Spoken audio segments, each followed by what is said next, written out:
The Tale of Two Bad Mice by Beatrix Potter.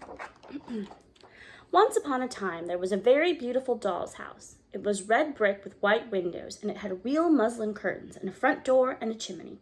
It belonged to two dolls called Lucinda and Jane. At least it belonged to Lucinda, but she never ordered meals. Jane was the cook, but she never did any cooking because the dinner had been bought, ready-made in a box full of shavings. There were 2 red lobsters and a ham, a fish, a pudding, and some pears and oranges. They would not come off the plates, but they were extremely beautiful. One morning, Lucinda and Jane had gone out for a drive in the doll's perambulator. There was no one in the nursery, and it was very quiet. Presently, there was a little scuffling, scratching noise in a corner near the fireplace, where there was a hole under the skirting board. Tom Thumb put out his head for a moment, and then popped it in again. Tom Thumb was a mouse.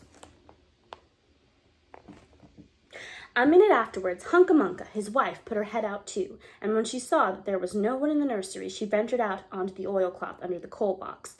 The doll's house stood at the other side of the fireplace. Tom Thumb and Hunca-Munca went cautiously across the hearth rug. They pushed the front door. It was not fast. Tom Thumb and Hunca-Munca went upstairs and peeped into the dining room. Then they squeaked with joy. Such a lovely dinner was laid out upon the table. There were tin spoons and lead knives and forks and 2 dolly chairs, all so convenient. Tom Thumb set to work at once to carve the ham. It was beautifully shiny yellow, streaked with red. The knife crumpled up and hurt him. He put his finger in his mouth. "It is not boiled enough. It is hard. You have to try, Hunca-Munca." Hunca-Munca stood up in her chair and chopped at the ham with another lead knife.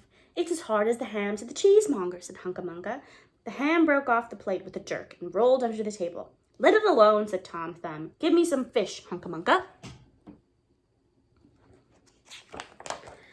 Hunca-Munca tried every tin spoon in turn. The fish was glued to the dish. Then Tom Thumb lost his temper. He put the ham in the middle of the floor and hit it with tongs and with the shovel. Bang, bang, smash, smash.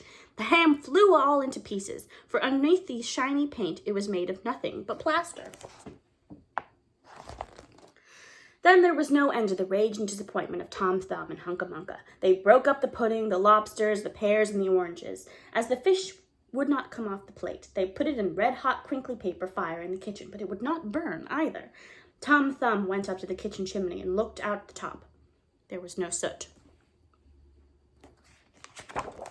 While Tom Thumb was up the chimney, Hunca-Munca had another disappointment. She found some tiny canisters upon the dresser, labeled rice, coffee, sago, but when she turned them upside down, there was nothing inside except blue and red beads. Then those mice set to work to do all the mischief they could, especially Tom Thumb. He took Jane's clothes out of the chest of drawers in her bedroom, and he threw them out the top floor window. But Hunca-Munca had a frugal mind. After pulling half the feathers out of Lucinda's bolster, she remembered that she herself was in want of a feather bed. With Tom Thumb's assistance, she carried the bolster downstairs and across the hearth rug. It was difficult to squeeze the bolster into the mouse hole, but they managed it somehow.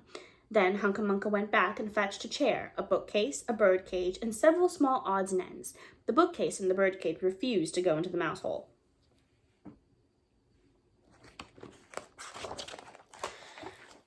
Hunca-Munca left them behind at the coal box and went to fetch a cradle. Hunca-Munca was just returning with another chair when suddenly there was a noise of talking outside upon the landing. The mice rushed back to their hole, and the dolls came into the nursery. When a sight met the eyes of Jane and Lucinda. Lucinda sat upon the upset kitchen stove and stared, and Jane leant against the kitchen dresser and smiled, but neither of them made any remark. The bookcase and the bird cage were rescued from under the coal box, but Hunca-Munca has got the cradle and some of Lucinda's clothes. That's so cute. She also has some useful pots and pans and several other things. The little girl that Doll's house belonged to said, "I will get a doll dressed like a policeman." But the nurse said, "I will set a mousetrap." So, that is the story of the 2 bad mice, but they were not so very, very naughty after all, because Tom Thumb paid for everything he broke. He found a crooked 6pence under the hearth rug, and upon Christmas Eve, he and Hunca-Munca stuffed it into one of the stockings of Lucinda and Jane.